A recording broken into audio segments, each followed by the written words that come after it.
उत्तर प्रदेश में 12 सितंबर से विद्युत संबंधी कार्यों के लिए विद्युत समाधान सप्ताह प्रदेश के सभी उपकेंद्रों पर आयोजित किया जाएगा। विद्युत समाधान सप्ताह में 12 से 19 सितंबर 2022 तक सभी उपकेंद्रों पर उपभोक्ताओं की समस्याओं का समाधान किया जाएगा। इसी को लेकर हमारे संवाददाता शिवसागर सिंह चौहान ने उत्तर प्रदेश के ऊर्जा एवं नगर विकास मंत्री A.K. शर्मा से खास बातचीत की है। विद्युत एक ऐसी चीज़ है जो आम जनमानस के लिए एक महत्वपूर्ण चीज़ बना हुआ है और ज़रूरत भी है, क्योंकि हमारे सारे उपकरण, चाहे हम बात कर लें मोबाइल की या फिर बड़ी से बड़ी फैक्ट्रियों की, वहाँ पर विद्युत का होना बहुत ज़रूरी है। और हमारे साथ बात करने के लिए A.K. शर्मा जी हैं। हम जानेंगे कि कल से जो आप समाधान सप्ताह के रूप में एक शुरुआत कर रहे हैं, किस प्रकार से उपभोक्ताओं को क्या कुछ सहूलियत मिलने वाली है, क्योंकि उत्तर प्रदेश है, यहाँ पर तमाम सारी चैलेंजेस, चूँकि आबादी बहुत ज़्यादा है। पिछले कई महीनों से आप देख रहे हैं कि गर्मी का प्रमाण अतिशय रूप से बढ़ गया है। अप्रत्याशित रूप से गर्मी पिछले अप्रैल से पड़ रही है। उसी बीच यह भी हुआ है कि बरसात जो है लंबित हुई है, काफ़ी कम बरसात हुई है जो नॉर्मल होती है वार्षिक।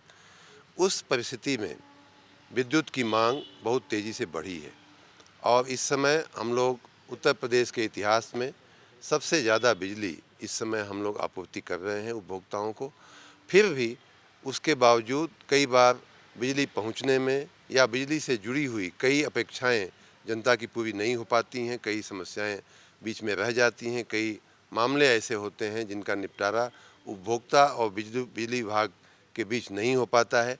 ऐसी परिस्थितियों के निवारण के लिए, जन अपेक्षाओं को पूरा करने के लिए, उनसे संबंधित, बिजली से संबंधित जो शिकायतें हैं उन्हें दूर करने के लिए हमने कल यानी कि 12 सितंबर से 19 सितंबर तक एक पूरा सप्ताह हमने विद्युत समाधान सप्ताह के रूप में मनाने का निर्देश दिया है। उत्तर प्रदेश में किसान भी एक बड़ा चैलेंज बने हुए हैं इस समय, चूँकि जिस तरह से बारिश नहीं हुई है, औसतन लगभग 62 जनपद जो है वो सूखे के उससे झेल रहे हैं। तो उनके लिए क्या कुछ व्यवस्थाएं हैं? बकायेदार भी बहुत सारे हैं, क्या उनका कनेक्शन काटा जाएगा या नहीं इस तौर पे? किसानों को हमने इस संकट के समय में, कम बरसात के मार से जूझ रहे हमारे किसान भाइयों बहनों को मैं आश्वस्त करना चाहता हूं कि आपको बिजली विभाग को लेकर के कहीं भी कोई संशय, कहीं कोई घबराहट रखने की आवश्यकता नहीं है। हमने, माननीय मुख्यमंत्री जी ने भी निर्देश दिए हैं, हमने भी निर्देश दिए हैं कि ऐसी स्थिति में किसी भी किसान का कनेक्शन काटा नहीं जाएगा, उसे हर संभव सहायता की जाएगी अपने खेत की सिंचाई करने के लिए। उसी दिशा में पिछले 5 महीनों में हमने लगभग 20,000 से ऊपर जो नलकूपों के कनेक्शन जो बहुत लंबे समय से पेंडिंग थे, जो लंबित थे, वो दिए हैं।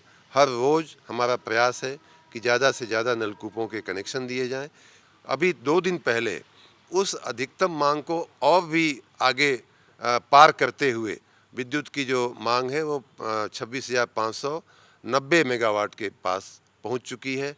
और इस प्रकार यही एक चुनौती है कि चूँकि गर्मी बहुत ज़्यादा पड़ रही है, बरसात लंबित हो रही है, बरसात कम पड़ी है, ऐसी स्थिति में स्वाभाविक रूप से बिजली की मांग होना बहुत स्वाभाविक है, बहुत बड़ी है। और उस चुनौती को हम पूरा करने के लिए हमारे सभी विद्युत विभाग के सभी कर्मचारी, अधिकारीगण, सभी लोग कमर कस के तैयार हैं। रात दिन वो मेहनत कर रहे हैं, रात दिन वो इस दिशा में प्रयास कर रहे हैं। धन्यवाद।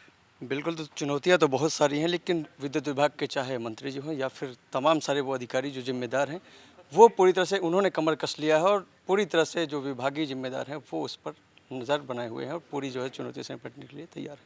कैमरा पर्सन नदीम के साथ शिवसागर चौहान, प्राइम न्यूज़, लखनऊ।